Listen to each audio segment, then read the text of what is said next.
আমি home minister, বছরে 3টে অ্যাটেন্ডেন্ট পাই। আমি ও স্ত্রীকে আমার অ্যাটেন্ডেন্ট হিসেবে চাকরি দিলাম।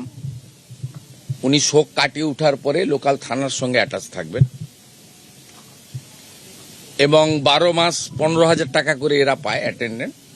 12 মাস কমপ্লিট হলে গ্রুপ ডিতে পার্মানেন্ট হয়ে যায়, কারণ বাকি চাকরি তো পরীক্ষা দিয়ে হয়, আমরা তো ভাবে চাকরি দিতে পারি না।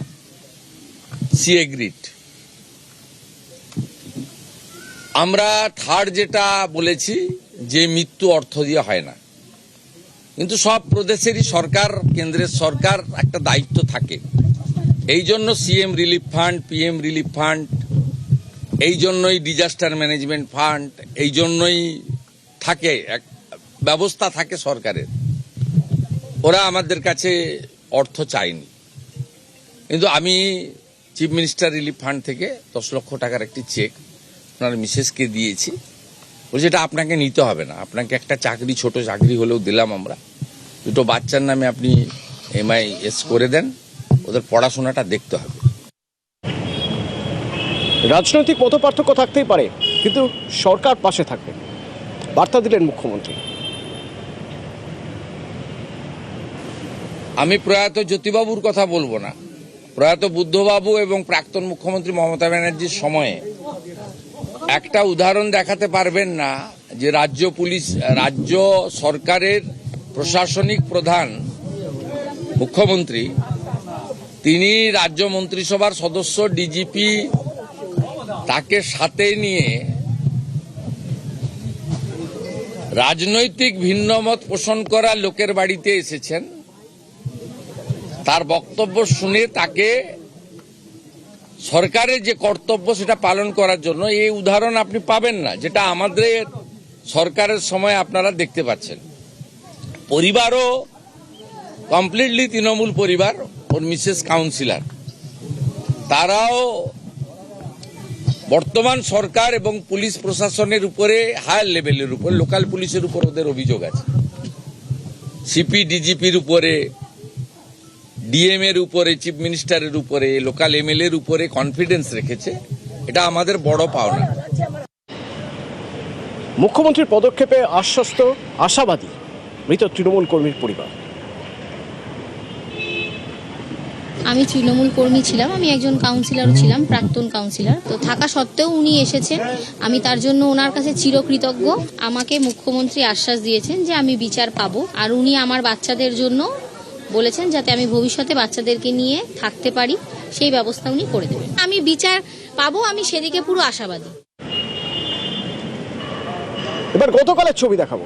প্রাক্তন মুখ্যমন্ত্রী মমতা বন্দ্যোপাধ্যায় যখন হালি শহরে মৃত তৃণমূল কর্মীর বাড়িতে যান, তখনকার ছবি দেখুন।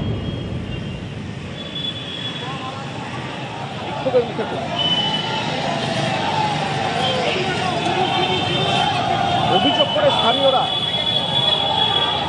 তার গাড়িতে জুতো, কাদা, চোর স্লোগান তাকে উদ্দেশ্য করে। মমতা বন্দ্যোপাধ্যায় অভিযোগ করেন তাকে মারার চক্রান্ত হয়েছিল।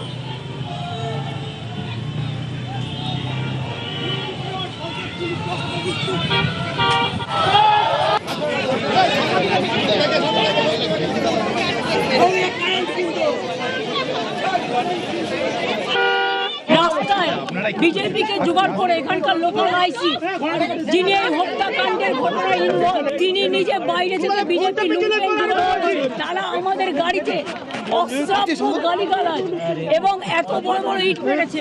মাথা ফাট যাতা, हम लोग सब मर जाता। নিন্দা করছি, ধিক্কার জানাচ্ছি।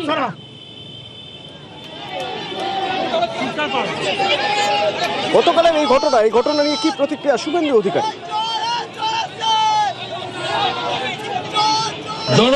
জনরোষ এত চুরি করেছেন, আপনি পুলিশকে জানিয়ে আসলে আমি সব ব্যবস্থা নিতাম। Responsibility goes to police. আপনি পুলিশকে জানিয়ে আসেননি, আপনি কল্যাণ ব্যানার্জি আর দোলা সেন ছাড়া কাউকে বলেননি।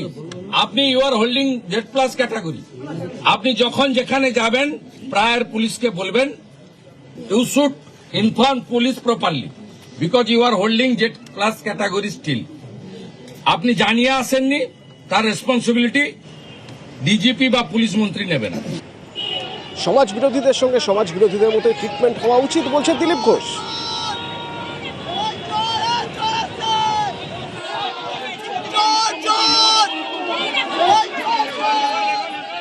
আমি তো ইট খেয়েছি, আমার গায়ে এখনো দাগ আছে, আমার গাড়ি কতবার ভেঙেছে, আমরা তো সহ্য করে এসেছি।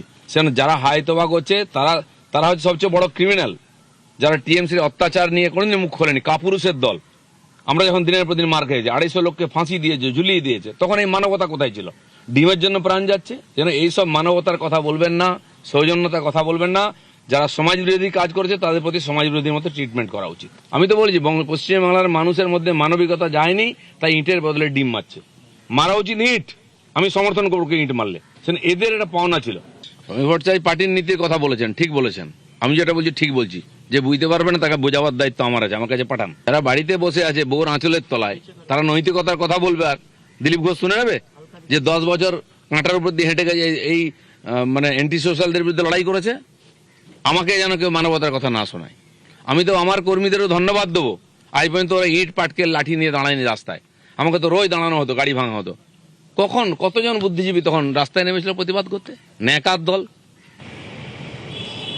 হালি শহরে প্রাক্তন মুখ্যমন্ত্রী মমতা বন্দ্যোপাধ্যায়ের গাড়িতে কাদা ছোড়া হলো, জুতো ছোড়া হলো, তা নিয়ে বিজেপি কি বলছে? বিজেপি বলছে যে মমতা বন্দ্যোপাধ্যায় যখন মুখ্যমন্ত্রী ছিলেন সে সময় কি হতো, তখন তো এক এক করে বিজেপি কর্মীদের ধরে ধরে মারা হতো।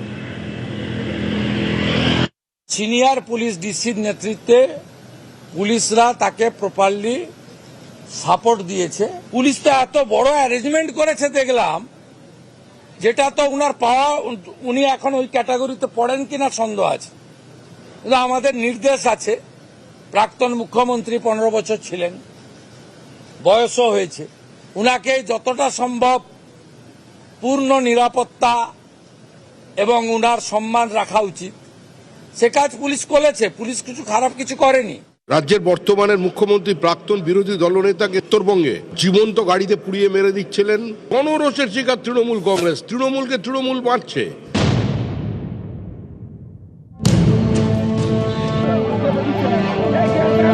আজ যিনি মুখ্যমন্ত্রী, কদিন আগে তিনি রাজ্যের বিরোধী দলনেতা ছিলেন। কোথাও গেলেই বাধার মুখে পড়তে হতো তাকে।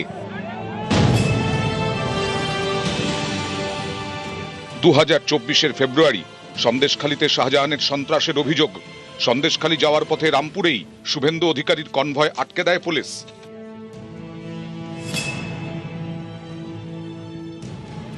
আরজি করেন নৃশংস ঘটনার প্রতিবাদে নবান্ন অভিযান। পার্ক স্ট্রিটেই আটকে দেওয়া হয় তৎকালীন বিরোধী দলনেতাকে।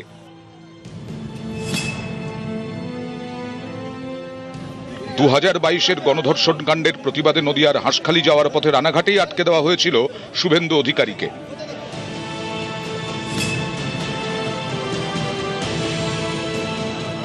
2023 অগস্ট খেজুরিতে বিজেপির সভায় যাওয়ার পথে শুভেন্দুর কনভয় আটকে দেয় পুলিশ।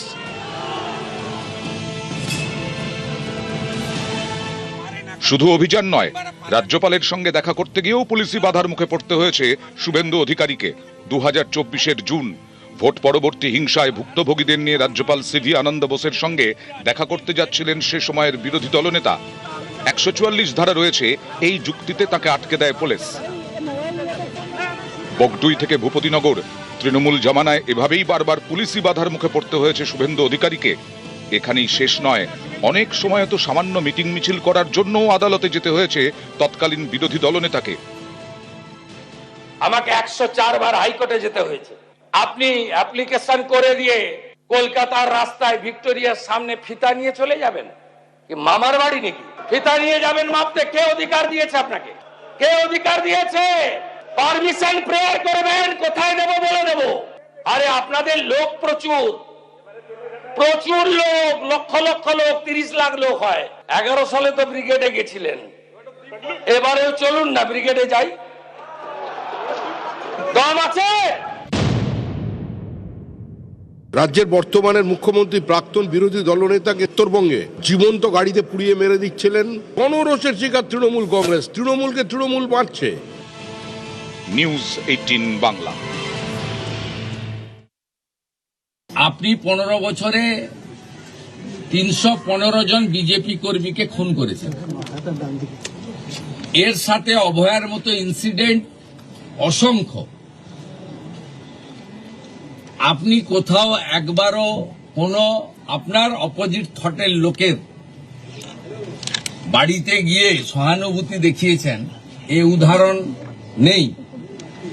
আপনার সময়ে রাজবংশী যুবক মৃত্যুঞ্জয় বর্মনকে এএসআই মোয়াজ্জেম হোসেন কালিয়াগঞ্জে মাঝরাতে বুকে গুলি করে খুন করেছে।